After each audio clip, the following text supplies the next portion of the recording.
Hello and welcome to this edition of Press Conference. I'm your host, Jim DeLorenzo, the principal of Jim DeLorenzo Public Relations. You can find me online at jimdelorenzo.com. I have found that my career in public relations is my true vocation, telling the stories of my clients and colleagues in a compelling way to drive sales, membership, and awareness. I've been blessed in that career, and I have many ideas that might be helpful to you. Please feel free to contact me directly, either by email at jim@jhdenterprises.com or by cell phone or text message at 215-266-5943. You can also find me online at Twitter, Facebook, Instagram, and LinkedIn. I would enjoy a conversation with you, and I look forward to hearing from you. In my career, I've had the good fortune to meet many interesting people: athletes, entrepreneurs, reporters, coaches, authors, executives, editors, entertainers, and innovators. My guest today is the Philadelphia Phillies beat writer for MLB.com, Todd Zolecki. Todd has covered the Philadelphia Phillies on a daily basis since 2003, beginning with the Philadelphia Inquirer, before joining MLB.com in 2009. He wrote the book The Good, the Bad, and the Ugly, The Philadelphia Phillies, and co-authored The Rotation, A Season with the Phillies and one of the greatest pitching staffs ever assembled. The National Sportscasters and Sports Writers Association and Hall of Fame named Todd as Pennsylvania's Sports Writer of the Year in 2008. The Associated Press sports editors recognized Todd for his work in 2003 and 2008. He appears frequently on MLB Network and Sports Radio 94 WIP in Philadelphia. Todd is here today as the author of a recently published best-selling book, Doc, The Life of Roy Halladay, published by Triumph Books. The book, which was just selected as one of the top baseball books of 2020 by Sports Collectors Digest, is a great read, and it's a compassionate and even-handed account of the life and career of the Baseball Hall of Famer, Roy Halladay. Todd, thank you for being on the show today. I really appreciate your time, and I was fascinated in reading the book. As I mentioned to you before the show, I've read it twice now. That's awesome. Thanks, Jim. Thanks for having me, and second, I'm thrilled that you enjoyed it. Much less reading it once, but twice is great. It's really a very compelling story. You tell it very well, and one of the things I really liked about it, and I mentioned this in the intro, it's a very compassionate and even-handed account of his life, because he was a very complex man, and he had some issues, he had some triumphs, he had some setbacks, but it's just an interesting read, and I'm just fascinated by the life that he led, and I'm sad for the way he passed away, but I'm hoping that his story can be helpful to people, and I think the way you've written it, was that part of your goal in writing the book? Yeah, that was part of my goal, because I think everybody looked at Roy Halladay as this, 6'5", built like Thor, like superhuman athlete, and in talking to his widow Brandy for the book, she put it best. She's like, everybody struggles, whether it's Roy Halladay, you, me. Something that might be easy for me to handle might be difficult for you. Something that might be difficult for you might be easy for me. And I kind of wanted to explore that a little bit, and I was very conscious as I wrote the book to try to tell the most complete story as possible.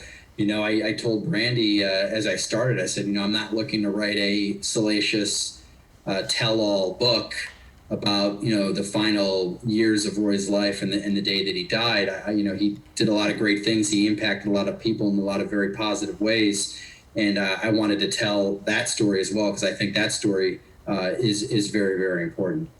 I think what's interesting in his origin story, if you will, that he was basically pointed in the direction of baseball by his father, who had a very clear vision of what he hoped Roy could be.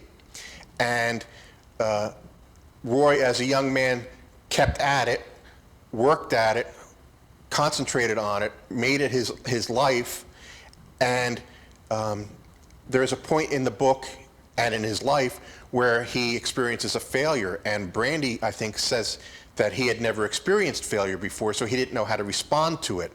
And I think that that's one of the most compelling things to me when I read the book, is how here's this young man who's on this path successful all the way. And I won't give away too much of the book, but there is a story in there about him being on winning the state championship in Colorado in high school baseball his junior year, and having a chance to win it again in his senior year, and they don't make it. But he continues on, and he's never really experienced failure until he reaches Major League Baseball with the Toronto Blue Jays. And how were you able to get to that moment of impact, if you will, that turning point in his career? How did you delve into that? Because that's a fascinating story in and of itself, I think. Yeah, that to me is kind of like one of the biggest moments of his life. You know, he almost throws a no-hitter in his second big league start in 1998, and then he has a 10.64 ERA in 2000 with the Blue Jays, and to this day, it's still the single-season highest ERA of any pitcher in baseball history of 50 or more innings pitched in a season. And then he continues to pitch terribly in 2001, so he's finally demoted all the way down to Class A Dunedin, and that never happens. Like even for just in general, that doesn't happen. A guy that's been in the big leagues 3 years doesn't get sent down all the way down to A-ball, much less Hall of Famers. And, so I did a lot of research on it. I talked to a lot of people that were part of that decision.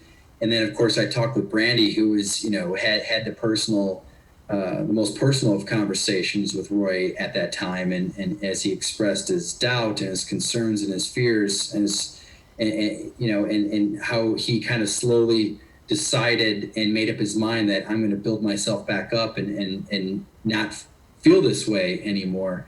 But he did feel a lot of pressure growing up. And I think that pressure, kind of helped worsen his struggles, I guess you could say, in the big leagues. And so I just thought that was such a fascinating part of it. And it was interesting because I talked with Chris Carpenter for this book, who was Roy's best friend and pitched against him many years, Cy Young Award winner.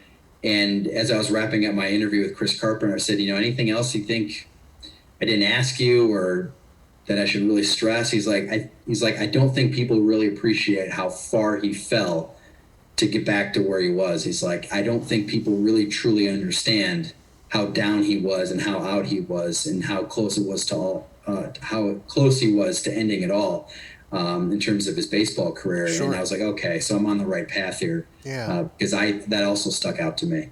And when you talk about how close he was to ending it all on the baseball level, there was also a moment of doubt in his mind as far as ending it all.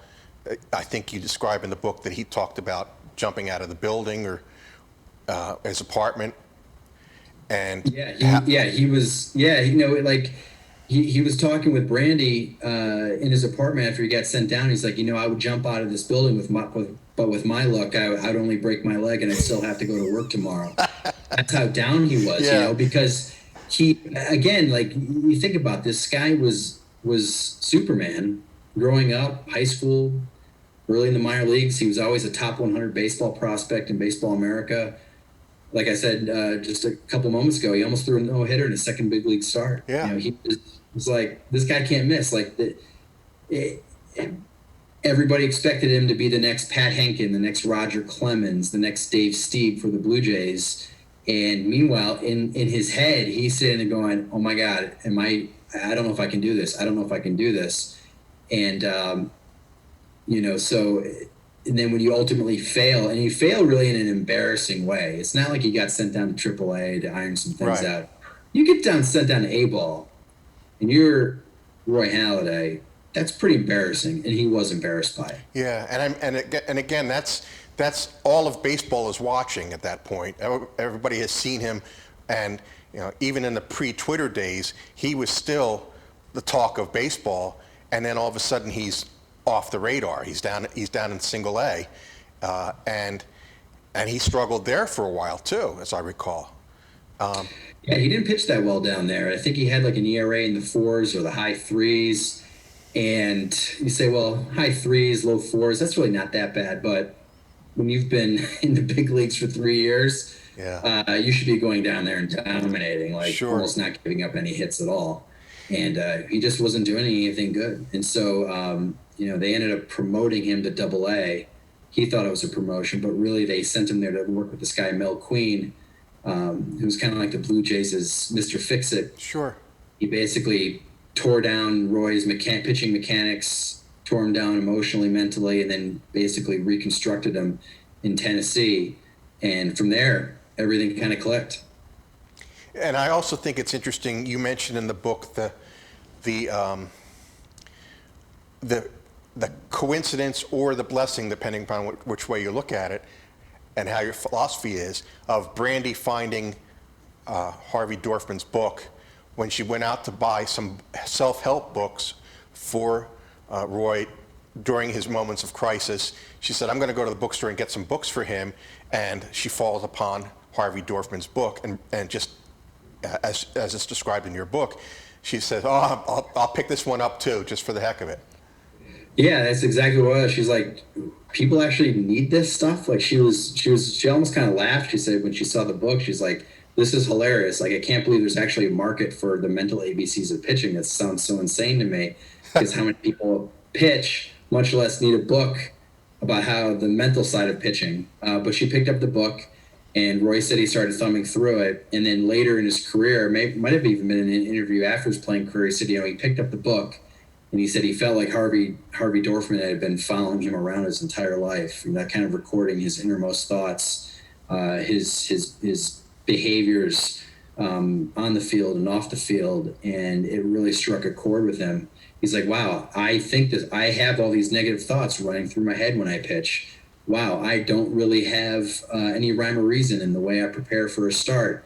Wow, I could really be better at this or better at that. And because that book connected with him, he started to read that book from cover to cover multiple times, right, hundreds of times, and he carried it with him the rest of his career. And before his start, he might pick up the book and just find a chapter, find something that's highlighted, and just kind of go over it. It is interesting too how something like that can change your life, and it really is a blessing when you think about it. But also the power of coincidence, that it just happened to be there when she spotted it and at the right moment of time. Yeah, you wonder if, he had already started to work with a sports psychologist with the Blue Jays after he got sent down. But like anything, right, there are good sports psychologists and there are bad sports psychologists. Sure. And if Brandy hadn't discovered that book, he wouldn't have learned about Harvey Dorfman. And then maybe when Harvey Dorfman shows up in Toronto to work with another teammate, maybe he doesn't know who he is, doesn't care to know who he is, but because he had been reading Harvey's book, he made a point to go introduce himself to Harvey, and they struck up a relationship, and basically Harvey Dorfman was Roy's second dad until the day that he died in February of 2011. It's an amazing story. I would like to continue our conversation with Todd Zolecki about his book, Doc, The Life of Roy Halladay. We're going to take a quick commercial break, but we'll be right back after these messages.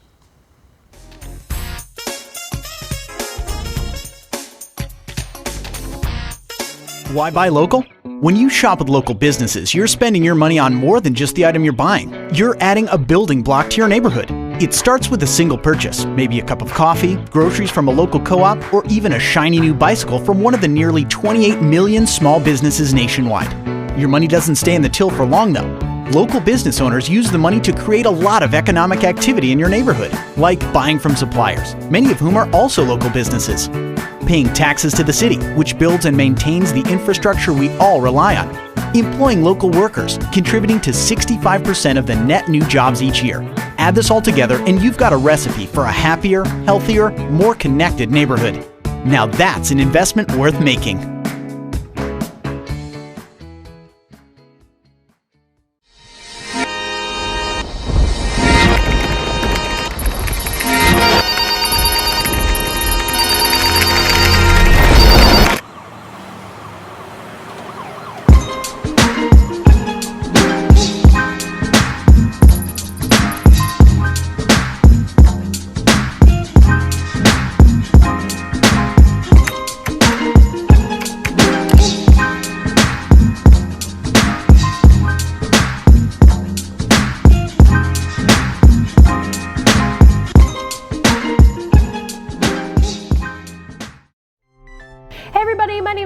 Owens. I am your personal networking concierge, and I host a show on RVN TV called Connect to Success, where I interview power networkers in the greater Philadelphia and South Jersey area. So join me every week, 12:30 on Thursdays during your lunch break, and now on Fridays at 9 and 9:30 p.m. We'll see you next week.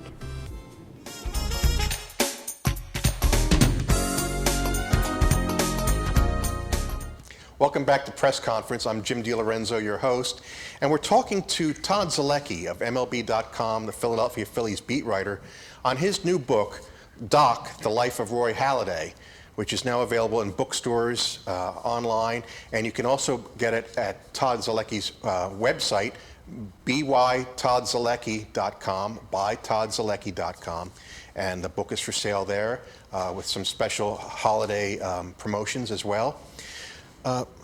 Todd, in reading the book and reading other books along the way, I'm always fascinated by an author's process, how they went into the book. When did you first have the idea for the book, and how did you go about putting it together? Boy, I started thinking about the idea for the book in 2018. Just because I figured Roy was going to make the Hall of Fame, and Sure. he had such a great story.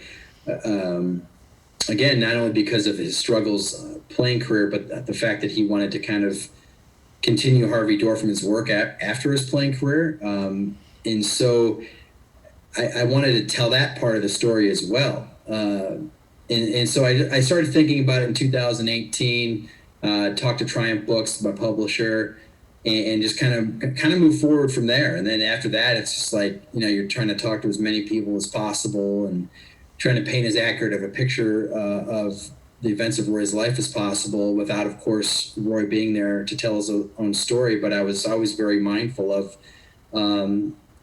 because I had such great respect for Roy, wanting to tell the most accurate, fairest story I possibly could. Sure. And I think I know you definitely do that. I mean, I felt great compassion for him and great affinity for what he was going through and empathy.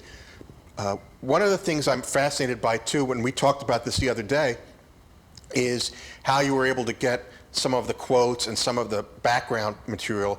I know that when you were the beat writer for the, covering the Phillies and Roy was pitching for the Phillies, he didn't do a lot of pre and post game and between games conversations with reporters. He was kind of kept to himself, and that was part of his process. But I know that you had encounters with him during his Phillies career, and then you had some encounters with him when he was in spring training and down in Clearwater working with some of the Phillies minor leaguers. What was the process of gathering the quotes? Did you rely on some of your on your game stories, or did you actually go out and pursue fresh quotes and other sources to document Roy's thoughts and feelings? Yeah, it was a lot of research. A lot of going through old newspaper stories from Toronto and from Philadelphia. A lot of national publications. If you ever talked to Sports Illustrated, etc. And I uncovered some TV interviews that he did. He did like an hour and a half interview after his career ended with MLB Network, and I got an opportunity to watch all that, and it was unbelievable. It was such a treasure trove of information, because it was an hour and a half of him basically going over his entire career, talking about Harvey Dorfman, talking about the pitches he threw and how he threw them, and all of that great information. But I also wanted to talk to as many people as possible. And I always was taught early on that, I always try to make one more phone call if you could. So, because you never know what that one person might say. So I talked to over 100 different people for this book. Some more than others. Some people were just a quick conversation, 5, 10, 15-minute conversation. Others, like Brandy Halladay, Roy's widow, I talked with multiple times over the course of the year in 2019. Just so I could, get as many details as I could, and I thought that extra effort paid off in some instances, or a lot of instances. But like, for instance, I go into his relationships with his catchers. Yes. And talked to as many of his catchers as I possibly could. And they just told some great, fun baseball stories, and I got a lot of positive reaction from people. that read the book saying, I really love reading Roy's catchers talk about what he was like early in his career than at the end of his career and in between. And you cover a lot of ground with the catchers, because you go back to his high school catcher and the guy who was catching him when he was working out with the coach in the area who had great success with pitchers and worked with Brad Lidge and others. And he had his personal catcher for those sessions, and he had his high school catcher, and you talked to all those guys. Yeah, and I just felt, because you sit there and you go, I had some people say, oh, you should talk to this guy. He played outfield for the Blue Jays for a couple of years, and if I could, I would. But I was like catchers are just with the pitcher more than anybody. They're in the bullpen during bullpen sessions. They're obviously going to the mound for mound conversations. They're getting yelled at if they call the wrong pitch, or getting a pat on the back if they call the right one. And so I thought that if I could ever get those guys, that's the direction I wanted to go. And I had somebody tell me once, like, would it be great just to hit all the big stars that Roy Halladay played with?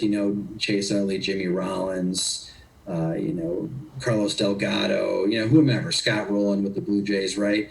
The 25th man on the roster knows just as much as the superstar does. It's just that he's just the 25th man on the roster, so not that many people know about it. So or know to think to talk to him or consider his opinion important. But it obviously is very important. I think I got a lot of great details that way. I think it's fascinating. As a reader, I was fascinated by the people he touched along the way, not only on the field, but when he had an accomplishment, he always felt it was a team accomplishment, or it wasn't his alone. So he would give them gifts, or he would acknowledge them in certain ways. And that's something you really didn't hear about during his career until he got to the Phillies, and he had that great year in 2010 where he had I think it was 2010. 2010. Yeah, where he had pitched the perfect game in Miami, and then he had the no-hitter in the playoffs. Just the fact that here he was very grateful to his teammates and to his coaches and to his support staff and the people that were all in the organization. He would give them a gift, and they would be surprised that they were one of the people who got the gift. And I think that was a very telling aspect of his relationships with people. Yeah, he was like that. Once he started dealing with Harvey, he took his accountability to the next level, and that's the way he kind of went about things the rest of his career. When he pitched and the team lost, even if he pitched 8 strong innings and gave up an unearned run, and they lost 1-0. He blamed himself because he should have made a better pitch that didn't get hit between the shortstop's legs. But when they won, it was, hey, this guy got a big hit. This guy got a big hit. The catcher put down the right fingers, called the right pitches, and the closer came in and pitched a scoreless 9th. And that's just the way he was. After he threw that postseason no-hitter, he basically said, I got nothing to say. Let's win 2 more games. Let's keep going. He didn't really enjoy the attention. Yeah. He was uncomfortable with it, quite frankly. I think that was his personality. He was kind of an introvert in a lot of ways, and he just didn't like the attention being brought upon himself. I think that's really interesting, and I think what has been some of the reaction to the book since its publication, since people have started to read it? What kind of reactions have you been getting from your readers? Yeah, that's probably been the coolest part about this whole process, to be honest with you, is, I had some ideas in mind of what I hoped to accomplish. And one of the things I hoped to accomplish was, Roy wanted to kind of carry on Harvey Dorfman's life's work. And in my mind, I was like, if I could kind of do that to some degree, knowing that Roy's not here, and maybe paint that picture a little bit, that would be tremendous. And so what I've heard and found is I've gotten feedback from current and former major league and minor league coaches and pitchers saying, wow, either I wish I had this book when I played, it might have been able to help me, or, I think I could use this book to help me going forward, just because of the words of wisdom from Roy and from others in the book. And that was kind of in the back of my mind, I was like, this would be really cool if this book could help some people in that regard. And so I've gotten a lot of that feedback. You know, I literally just the other day got a message on Instagram from a dad saying, you know, I read your book, and in the book, I read how Roy's dad kind of pushed him hard, and I read how Roy, after his career, really made a point to tell parents, you know, teach your kids to have fun and love the sport first, and then they will become interested in it. You know, because there's a lot of parents that like, my kid's going to get a college scholarship, my kid's going to play varsity baseball, and then it kind of drives them away. And this dad basically said, I was kind of one of those parents. I read the book, I took a step back, tried to get my son to enjoy the game. He did, and now you can't get him off the baseball field. Now he loves it. I was like, and that was just amazing. You know, like that was, again, I was like, maybe, you know, in the back of my mind, I'm thinking maybe somebody will read this book and consider that for a moment. Yeah. Then, of course, you know, the fact that Roy battled depression and, you know, he battled addiction. And I've heard from people that have been struggling with their mental health. And they've said that, you know, hey, this book inspired them to keep fighting and, you know, to kind of seek help. You know, that they might have been seeking help before but stopped, and now they're going to start back up again. And that, of course, has been the most important feedback I've gotten, because that was an important part for Brandy as I talked to her for the book, is that she wanted to kind of put that out there and with the hopes that maybe somebody will read your book and seek some help that they might not have gotten. Yeah. And so I've actually heard from some people that said they had, and that's been just absolutely amazing. I think that's an amazing unintended consequence of the book, is that you're going to be able to help people who need the help and might not realize that they have other ways to go about it. And there's really, as I said, you handle it in a very compassionate and even-handed way. You tell a lot about his career, but you also tell a lot about his life, both his successes and his failures, his triumphs and his losses. And I think that it's a great book on a number of different levels, especially that personal empathy that you feel for him. And I think I congratulate you on what you accomplished with this. I want to remind people that the book is Doc, The Life of Roy Halladay, and it is available now. There are some special holiday season promotions available at Todd Zolecki's website, which is bytoddzolecki.com. Todd Zolecki, bytoddzolecki.com, and you can buy the book Doc or his previous books, and there are some promotions on the website. Todd, I really am glad that we had the chance to talk, and hopefully we can do this again early in the next season. But I wish you continued success with the book, and I look forward to reading more of your work on MLB.com. And I hope we get a chance to talk again very soon. Yeah, it'd be great. Thanks, Jim, for having me. I really appreciate it. I'm thrilled that you enjoyed the book like you did. It was my pleasure to have you here, and I thank you for being my guests here online as a viewer. And I want to remind the viewers that I look forward to hearing your stories. Give me a call at 215-266-5943 or drop me an email at jim@jhdenterprises.com. Remember, everyone has a story, but not everyone knows how to tell that story.